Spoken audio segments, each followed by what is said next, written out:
مدینے سے مرو کسی ایک رشین اسٹیٹ کا شہر. اب جو ترکمستان اور ازبکستان اور فلانستان یہ سارے مکس اپ ہو جاتے ہیں میرے ذہن میں. مشہد مقدس سے بھی تھوڑا آگے. اس زمانے کے اعتبار سے یہ سب سے دور راستہ تھا.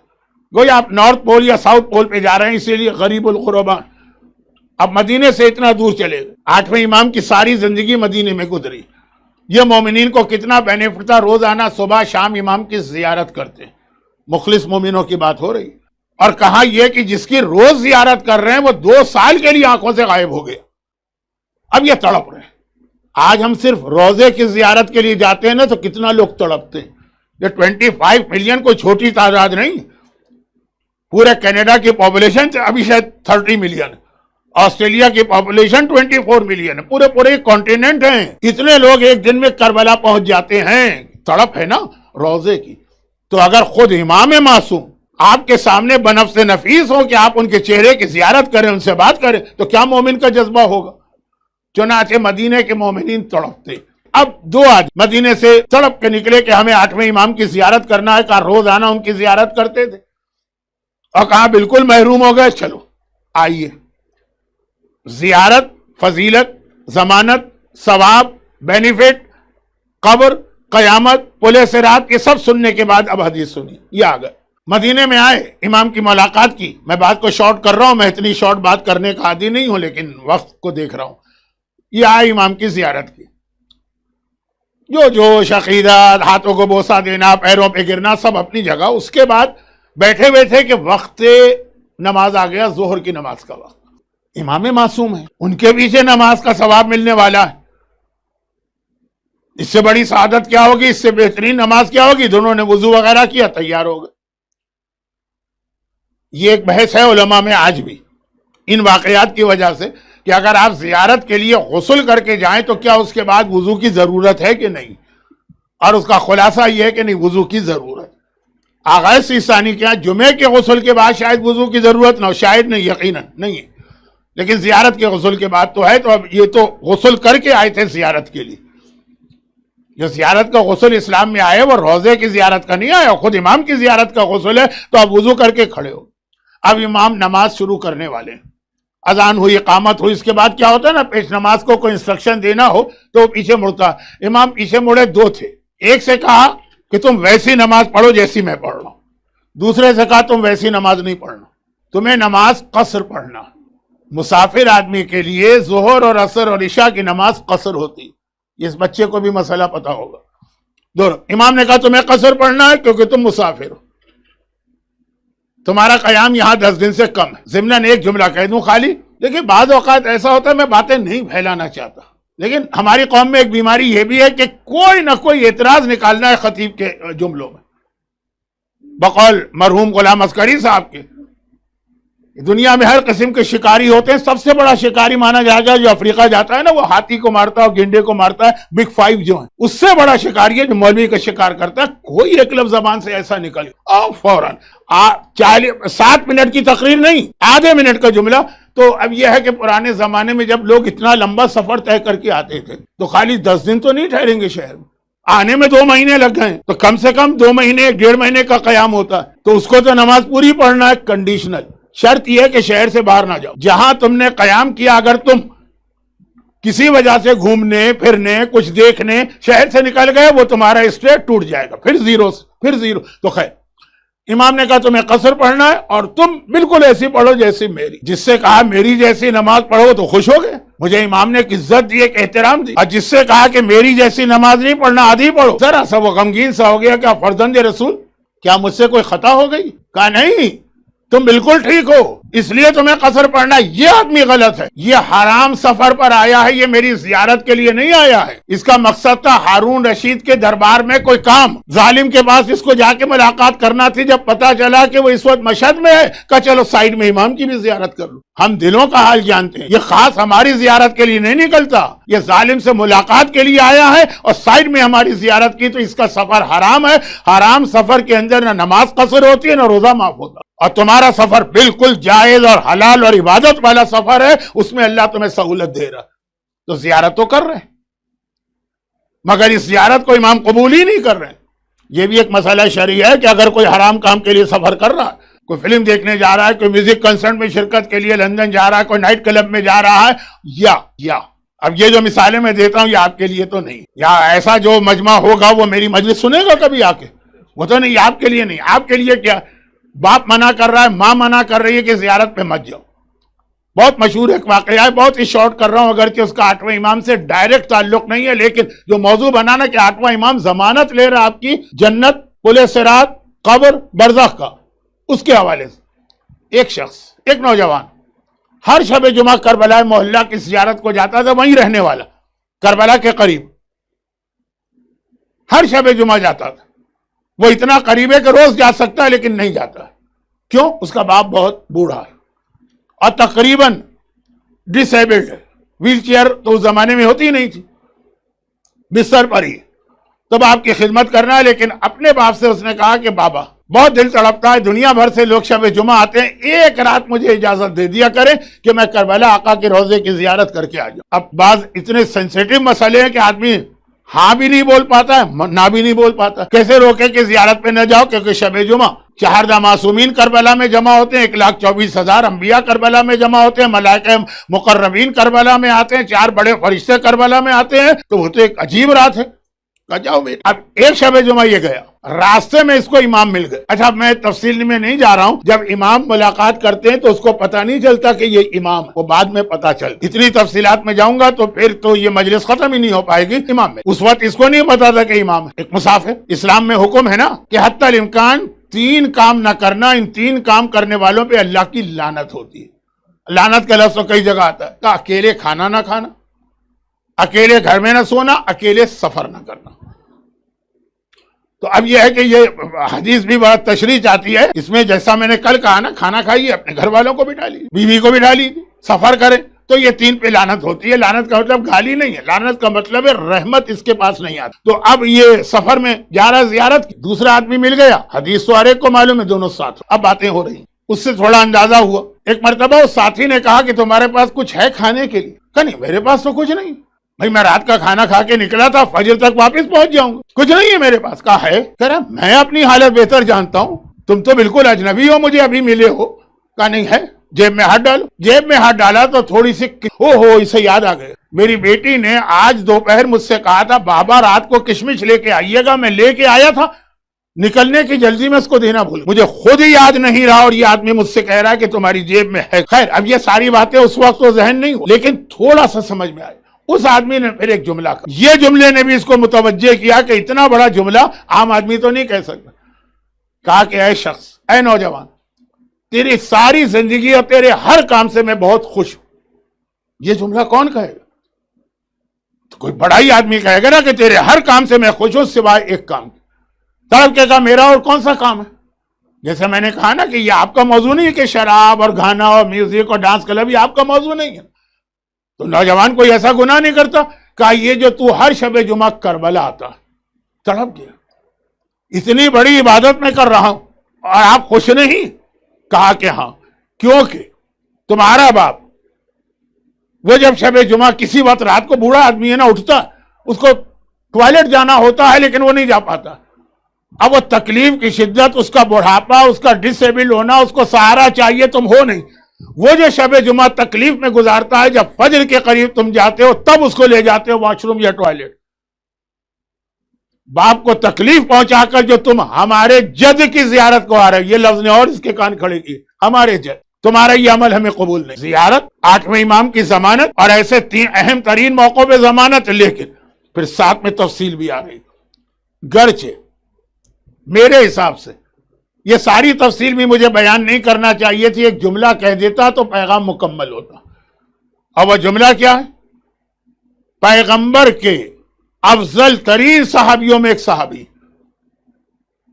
صرف ایک جملہ کافی ہے، وہ کچھ پڑھنے کی ضرورت نہیں. وہ میرے موضوع کو مکمل کر کے میں اگلے سٹیج پہ جانے والا ہوں. وہ اتنا عظیم صحابی کہ جب جنگ صفین کے لیے مولا نکل رہے تھے، جو معاویہ سے جنگ ہوئی تھی، دوسری جنگ جمل کا ذکر کل آیا تھا، جب آقا حسن کو بھیجا تھا بصرے کے لوگوں کے لیے. اس کے بعد جنگ صفین، مولا نکل رہے ہیں اور بہت جلدی میں نکلے تھے. آپ کو پتا ہے نا بہت جلدی میں نکلے، کیونکہ جب مولا لشکر تیار کر رہے تھے کوئی وہ نجومی آ گیا جو ستاروں کی مدد سے حالات بتاتا. آج بھی ایسے پاگل لوگ ہیں جو ہیروسکوپ دیکھا کرتے. بھائی انٹرٹینمنٹ کے لیے جسٹ فار انجوائمنٹ دیکھے تو ٹھیک ہے، وہ الگ بات. وہ آیا، آنے کے بعد کہا یا امیر المومنین ابھی آپ نہیں جائیے گا، یہ وقت آپ کے لیے اچھا نہیں ہے. ستارہ وغیرہ، وہ مولا نے کہا تو ستارے پہ بھروسہ کرتا، میں اللہ پہ بھروسہ کرتا ہوں. مولا نے کہا یہ واقعہ یہ جنگ صفین کا ہے، جنگ نہروان کا. بہرحال مولا نکلے، لشکر کو کوفے کے باہر روک دیا. لوگوں نے کہا یا امیر المومنین جب لشکر موو کر رہا اب کیوں روکا؟ کہا کہ ابھی مجھے کسی کا انتظار ہے، کوئی میرے لشکر کو جوائن کرنے والا ہے، جب تک کہ وہ نہیں آئے گا میں آگے نہیں بڑھوں گا. ساری کائنات امام کا انتظار کرتی ہے اور امام کسی کا انتظار کر رہا ہے. اور تھوڑی دیر بعد لوگوں نے دیکھا وہ بوڑھا آدمی چلا رہا. کون؟ اویس قرنی، جو رسول خدا کی زیارت چھوڑ کے آ گیا کہ میری ماں نے مجھے منع کیا. اویس قرنی کا تو واقعہ ہر ایک کو پتا، اس لیے میں نے کہا صرف یہ جملہ ہی کہہ دینا کافی تھا کہ اویس قرنی کو دیکھ. ماں نے کہا تھا نا کہ بیٹا تم بہت کہہ رہے ہو تو چلے جاؤ، مدینے جانا ٹھہرنا نہیں، بس جانا اور آ جانا. اور گیا تو پتہ چلا رسول تو آج کل گئے، باہر گئے ہوئے، 2 دن بعد آئیں گے. واپس آ گئے. مدینے والوں نے مذاق اڑایا، کون منافق آیا تھا، اتنے لاٹ صاحب کے بچے تھے نعوذ باللہ کہ ایک دن ٹھہرنے کو تیار نہیں ہوئے. اور پیغمبر نے آ کے کہا کہ مجھے یمن کی جانب سے اللہ خداوند الرحمان کی خوشبو آ رہی، انی اشم رائحۃ الرحمن من جانب الیمن. یہ یمن کے تھے، اتنے عظیم صحابی. پیغمبر کی زیارت نہیں کی ہے لیکن زیارت کرنے والوں سے افضل کہ مولا نے ان کا انتظار کیا ہے. وہ جو شام کی زیارتیں ہیں میدان صفین کی، اس میں ان کا روزہ بھی تھا جو داعش نے توڑ دیا تھا. خیر، تو زیارت گارنٹی، ضمانت، مگر زیارت اس طرح انداز سے ہو کہ امام راضی ہو، امام خوش ہو، امام اسے قبول کرو. اور اسی میں پھر ایک مختصر، کیونکہ اب وقت بالکل نہیں رہا، یہ بات تھوڑی سی کل آئی، اسی کے حوالے سے ایک مختصر سا پیغام یہ سن لیجیے جو بہت کہ 8واں امام جب مرو میں آ گیا تو مرو میں آنے کے بعد ایک نیشاپور پہنچ کر اور ایک مرو پہنچ کر 2 ایسے اصول امام نے دیے، 2 فارمولے جس کو اگر آپ سمجھ لیں تو کافی حد تک آپ کی سمجھ میں مرجعیت کا وہ مسئلہ آ جائے گا. آج کے دور میں ہماری مرجعیت پہ بہت اعتراض ہو رہا ہے، اور اس میں سب سے بہترین جو ٹول لوگوں کے ہاتھ میں آتا ہے، جس میں واقعاً اچھے خاصے مخلص لوگ بھی پھنس جاتے ہیں، جو دشمن نہیں لیکن چکرا جاتے ہیں. وہ کیا ہے؟ وہ وہی ایک جملہ، اللہ ایک، حکم رسول ایک، قرآن ایک، اسلام ایک، شریعت ایک، امام اول اوسط آخر کلنا ایک، فتوے 2 کیوں؟ بھئی یہ والی چیز ایسی ہے کہ جو لوگوں کو سمجھ میں نہیں آتی. جو مخالف ہے وہ تو سب سے زیادہ اسی کو یوز کرتے ہیں، لیکن جو دشمن مرجعیت نہیں بھی ہیں وہ بھی اس مرحلے پہ آ کے بہت زیادہ کنفیوز ہو جاتے ہیں. اب اس کا جواب دینے کا وقت تو نہیں، لیکن انٹرنیٹ پر 2-3 ایسی شخصیتیں ہیں، پہلے عربی فارسی میں شروع کیا، پھر کچھ انگلش میں شروع کیے لیکچر، اب اردو میں بھی آ گئے ہیں. وہ صاحب نام لینے کی ضرورت نہیں، کہ جنہوں نے اپنا ہدف ہی یہ بنایا کہ مراجع پر مختلف ایسے، اچھا ان کا نعرہ تو یہ ہے نا کہ مرجعیت شرک ہے. جو وہابیت سے ایک نعرہ لیا تھا نا کہ وہابیت کہتی ہے ہر چیز شرک، وہ کہتے ہیں مرجعیت شرک. مرجع کو ماننے کا مطلب آپ مشرک بن گئے، آپ کو صرف امام کو ماننا. اب یہ نعرہ لگا کے ان کی اسپیچز شروع ہوتی ہیں. تو اس کے اندر جو سب سے بڑا یہ لوگ فراڈ کرتے ہیں وہ یہ کہ نیشاپور میں جو امام نے ایک ہم کو میسج دیا وہ ہم کو بھلا دے. یہی وہابیت کرتی، یہی جو اینٹی کہیں کہ اینٹائی کہیں تو میں تو کنفیوز ہو جاتا ہوں، امریکہ کچھ، برطانیہ کچھ، آسٹریلیا کچھ، بہرحال ضد مرجعیت.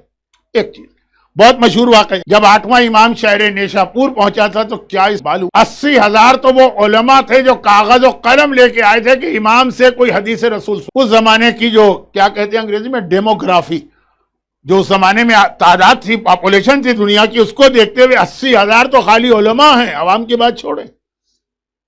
آج بھی آپ جاتے ہیں مشہد ایران کی زیارت تو نیشاپور بھی جاتے ہیں، قدمگاہ کے بعد نیشاپور.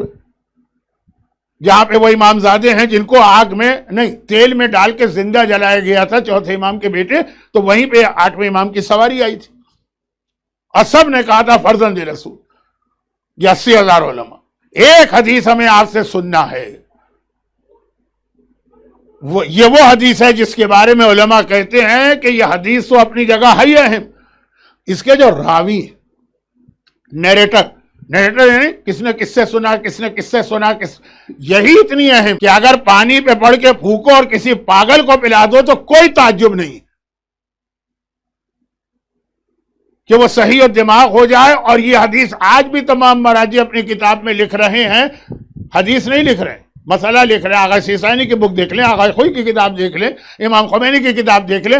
کفن پر اگر یہ حدیث لکھو اور حدیث نہ لکھ سکو، خالی راویوں کے نام لکھو تو عذاب قبر سے بچ جاؤ گے. ون آف دا ایکٹ جو عذاب قبر سے انسان کو پروٹیکٹ کرتے ہیں، وہ حدیث بہت مشہور ہے، اس کا نام ہی ہے سلسلۃ الذہب.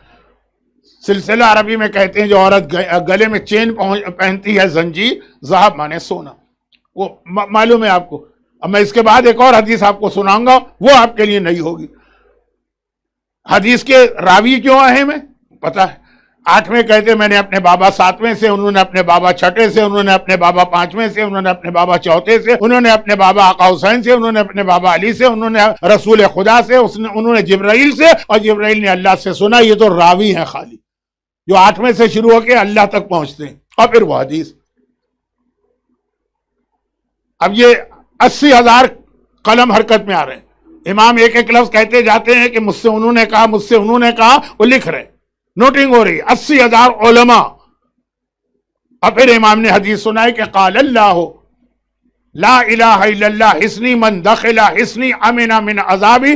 کلمہ توحید میرا قلعہ ہے، جو اس میں آ گیا میرے عذاب سے بچ گیا. 80,000 قلم حرکت میں آ رہے ہیں. حدیث لکھی، امام نے اپنی سواری کا پردہ گرایا، اونٹ کو بڑھایا.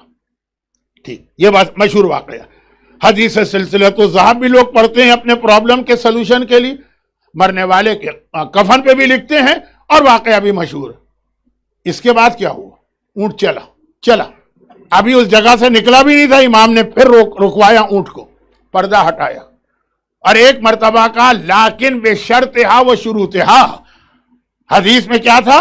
لا الہ الا اللہ میرا قلعہ ہے، جو پہنچ گیا بچ گیا عذاب. آگے بڑھ کے امام نے سواری روکے کا، لیکن اس طرح نہیں، انکنڈیشنل نہیں ہے، بلکہ اس کی شرطیں اور شروط ہیں، وہ پورا کرو گے تب لا الہ الا اللہ عذاب سے بچائے گا. یہ جو امام نے چند قدم چلنے کے بعد رک کے کہا، یہ زیادہ لوگوں کو یاد ہو گیا. بھائی میں یہاں پہ مجلس پڑھ رہا ہوں، آپ میں سے کچھ سو رہے ہیں، کچھ جاگ رہے ہیں، کچھ اور سوچ رہے ہیں، کچھ کسی اور خیال میں ہے. میں ممبر سے اتروں کہ ایک دم رک جاؤں کہ ایک بات اور سن لیجیے، وہ زیادہ آپ کو یاد رہے گی.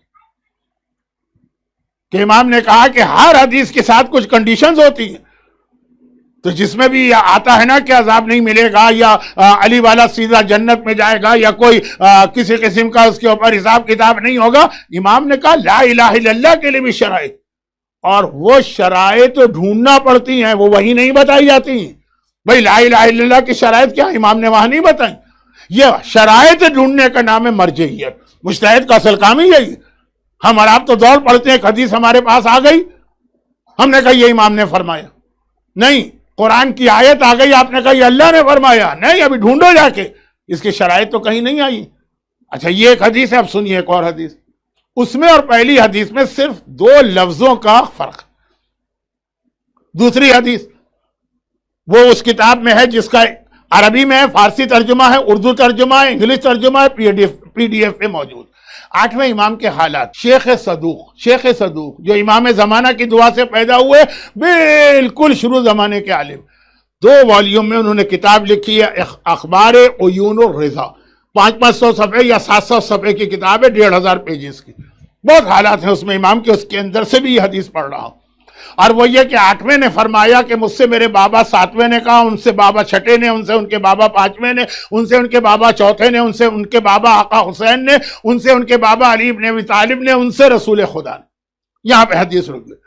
کہا خبردار، نہ ہمارے دشمنوں کا لباس پہننا، نہ ہمارے دشمنوں کا کھانا کھانا، نہ ہمارے دشمنوں کی مجالس میں شریک ہونا. مجلس کا مطلب یہ والی مجلس نہیں، ان کی گیدرنگ. ورنہ پیغمبر کا فرمان ہے اور وہی سلسلہ ہے راویوں کا، ورنہ تم بھی ہمارے دشمن بن جاؤ گے۔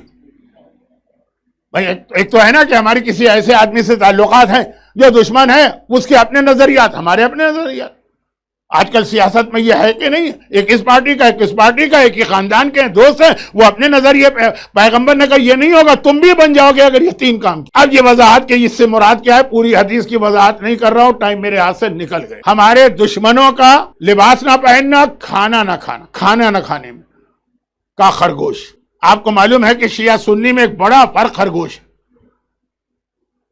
مجھے نہیں پتا خرگوش کے انگلش میں ریبٹ کہتے ہیں کہ ہیئر کہتے ہیں کہ کوئی تیسرا ہی لفظ ہے، یا وہ کیا بنی ہے کہ ہیئر ہے کہ ریبٹ ہے، کیا ہے، میری انگلش تو ایسی ہی انگلش ہے، لیکن اردو میں ٹھیک ہے خرگوش۔ پہلے زمانے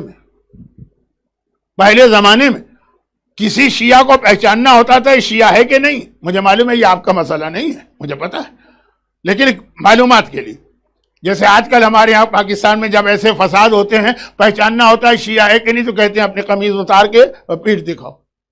وہ جو ماتم کے نشان مثلاً ہوتے ہیں، یہ کالے کپڑے ہیں مثلاً۔ اس زمانے میں یہ ساری چیزیں نہیں تھی، تقیہ کا زمانہ تھا، خرگوش پکا کے لاتے تھے کہ یہ کھاؤ۔ ملک شام کے کتنے واقعات، یہ امام کے صحابی پھنس گئے وہاں پہ، پھر امام سے آ کے مسئلہ بھی پوچھا، تو یہ اتنا بڑا، یہ نمبر 2 بغیر چھلکے کی مچھلی، یہ باقاعدہ حدیث میں آ رہا ہے کہ یہ چیزیں کھاؤ گے تم بھی ویسے بن جاؤ گے۔ اچھا یہ تو اور بھی کچھ باتیں، ہمارے دشمنوں کی گیدرنگ میں مت جاؤ ورنہ ہمارے دشمن بن جاؤ گے۔ دیکھیں باقی اس قسم کے جو گناہ ہیں کئی حدیثوں میں آئے، میں نے وہ حدیثیں نہیں لی، میں نے وہ حدیث لی جس میں رزلٹ بتایا گیا کہ تم بھی ہمارے دشمن بن جاؤ گے۔ اور اس 8ویں امام نے اس راویوں کے ذریعے سے کہا، خود بھی کہہ سکتے تھے 8ویں امام کا فرمان ہمارے لیے اتنا ہی قابل اہم ہے جتنا رسول خدا کا ہے، نہیں وہ سارے راوی بھی بتائے، اس میں تمام معصومین شریک ہو گئے۔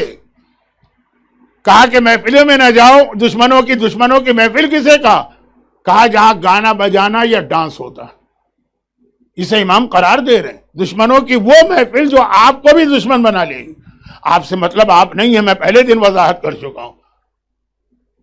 بہرحال جیسی مظلومیت کے عالم میں میں مجلس پڑھ رہا ہوں، اگر آپ سے مراد آپ لوں گا تو یہ لوگ بھی کل نظر نہیں آئیں گے نا، اس لیے ذرا سا تو مجھے خیال کرنا ہے نا۔ لیکن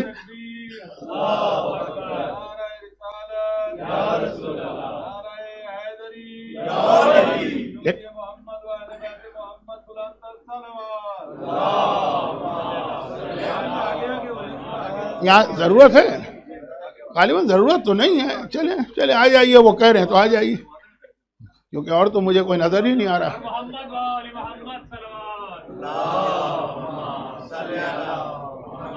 میں تو جھانک کے مجمع تلاش کر رہا تھا کہ شاید کوئی اور آ جائے تو ذرا سا میرا حوصلہ بڑھے، لیکن خیر۔ تو خلاصہ یہ کہ یہ جو لفظ اس کے اندر آ رہا ہے، شروع راویوں کا سلسلہ، اختتام ہمارے دشمن بن جاؤ گے، یعنی یہ 8ویں نے بھی یہی کہا، 7ویں نے بھی یہی کہا، 6ٹھے نے بھی یہی کہا، 5ویں نے بھی یہی کہا، 4تھے نے بھی یہی کہا، آقا حسین نے بھی یہی کہا، مولا علی نے بھی یہی کہا، رسول خدا نے بھی یہی کہا۔ اب اس کے بعد جو ماحول بن رہا، ایک تو بات یہ ہوئی، اور بہت جلدی دوسری بات، یہ کیا بات ہوئی، یہ حدیث تو ضمناً آ گئی، اصل وہ تھی کہ جب کوئی حدیث تمہارے سامنے آئے تو فوراً عمل نہ کرو، دیکھو کہ اس کی شرائط کس حدیث میں آئی۔ آئیے آپ دیکھ سکتے ہیں 70,000 حدیثیں ہمارے پاس ہیں، سب چیک کرنا پڑیں گی، محتاج بنیں گے یہاں پہ ہم مرجے کے، اور نہیں بن رہے ہیں محتاج تو خوشی کی بات ہے، لیکن پھر یہ آپ 8ویں امام کے فرمان پہ عمل کریں کہ 70,000 حدیثوں کو چیک کر کے پھر عمل کریں، اتنا بوجھ اٹھا سکتے ہیں تو بسم اللہ۔ اور خالی 70,000 حدیثیں ہی نہیں، 6,236 قرآن کی آیتیں بھی ملانا ہے اس کے ساتھ، اور پھر یہ 2 ملانے کے بعد یہ آخری بات سن لیجئے، انگریزی ترجمے پہ مت جائیے، اردو ترجمے پہ مت جائیے، عربی کا لفظ آپ کو معلوم ہونا چاہیے۔